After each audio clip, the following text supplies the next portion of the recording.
it's Ashleigh from Sweet Dreams Bake Shop, and welcome to this episode of Fail Friday, the series where I either fix your baking fail, my baking fail, or I tell you how to avoid a fail.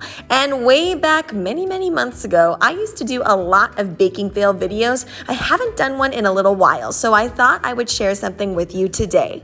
So the first part of this is really just showing you how I ice these Paw Patrol cookies, but I am going to be showing you later on in the video how to ice that little Skye cookie without a piping bag. Now, there may be a number of reasons why you don't want to use a piping bag. Perhaps you've just run out and you are desperate and need to know how to decorate a cookie without a piping bag, or maybe you just don't want to go out and purchase one, but you want to decorate really beautiful, professional looking cookies. Now, just a little disclaimer, I 10 out of 10 recommend using a piping bag. It just goes by so much faster and you will be done more quickly. But if you're in a tight spot, it is a good idea to know how to decorate cookies without using them as well.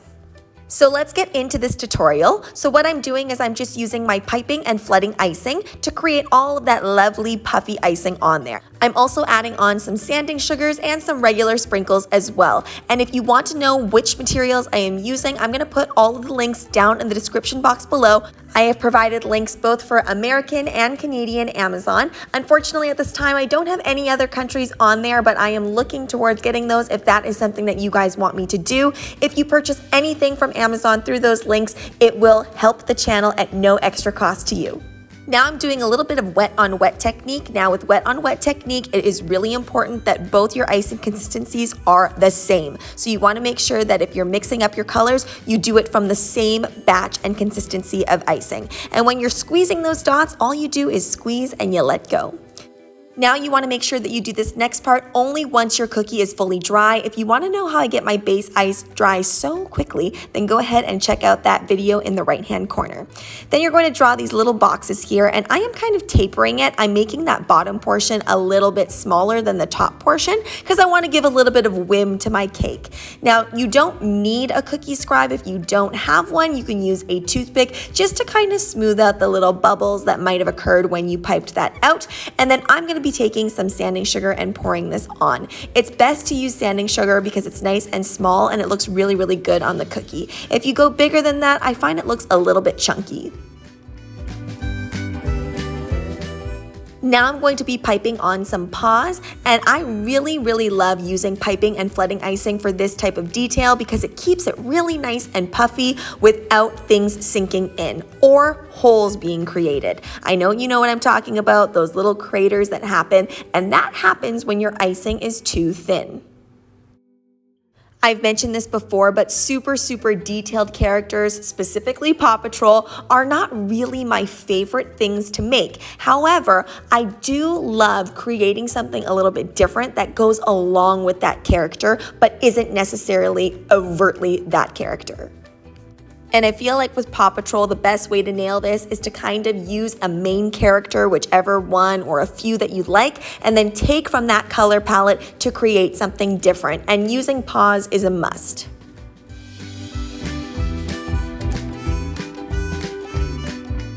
You'll notice I left some time for that little bottom layer to dry before adding this layer, and that's because I don't want the colors to bleed into one another. And if you've ever had trouble with your colors bleeding into your white, there is a very specific reason for that. So that video that I previously mentioned, you should probably go and check that out in that right-hand corner so that you can fix that error if that happens to you.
All right, after all of that piping bag work, I'm finally going to show you how to do this without a piping bag. Now, a little disclaimer again, I do use my piping bag for the pink portion just because I already had it in the piping bag, so I thought I might as well use it.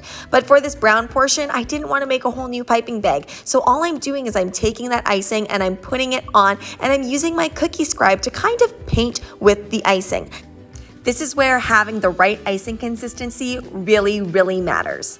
The key to doing this as well is make sure that you do them far apart from each other. So notice I'm working in sections. Never do two sections together because your icing is just gonna meld together and it won't look like it. Dry your sections thoroughly in between until they're no longer shiny on top and they have a matte finish. Some of you might be wondering how I got this Skye onto the cookie. I do have a projector. I use it on very rare occasions, and I took an edible pen and drew onto my cookie. Always make sure that your cookie is fully dry before you do this. Now, if you don't have a projector, you can also do it where before you bake the dough, you take just a regular picture of whatever you want, and then you indent it. I have done a video like this before, which you can check out in the right-hand corner. Or if you're like me, for years I just relied on my own piping skills and visualizing it free-handed. But the reason I didn't do that today is because I did want to show you guys how to decorate this without using a piping bag.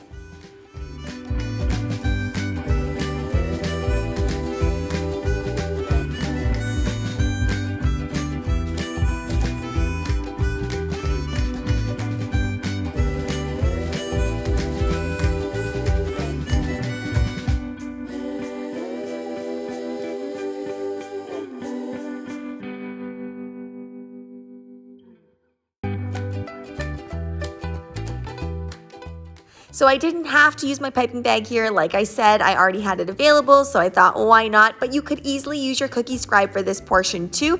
My tip to you though is to make sure that both portions on either side are really dry before you do that. That way, if you end up making a little mistake or error, you can totally wipe it off without anything going wrong. I also want to make a quick note that you do want to make sure you cover up all of those black lines, unless you want to go for that type of look.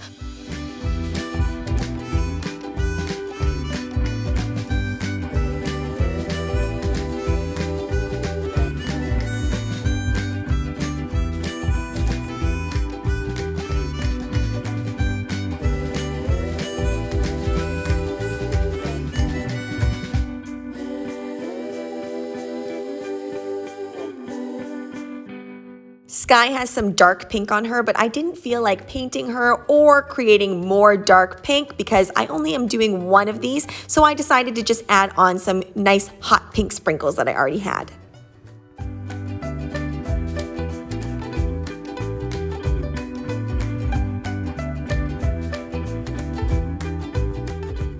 I find when people do character cookies, the eyes is the hardest part because you really have to make sure that you capture the essence of that character through the eyes. So I always like to leave my eyes inlay. I don't like to add any more icing so that they're actually sitting in her head just like in the cartoon. And then what I'm doing is I'm just taking some edible paints, and I always use my edible airbrush to do it so that I don't have to add any more vodka. And then I use a little bit of edible pen as well.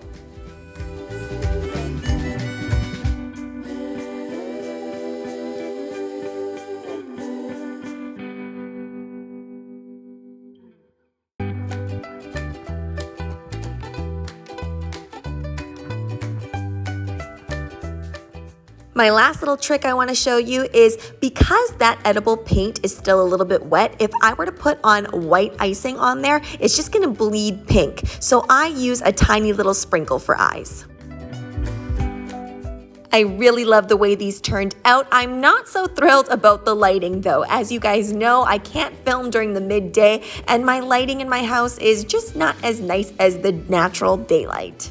So let's get into the pricing of these cookies. Now, as you guys know, I usually provide a stock and custom price, but honestly, I would never ever keep these in stock. They're just too personalized, and they're something that not everybody would want to purchase, especially something like a dog bone by itself.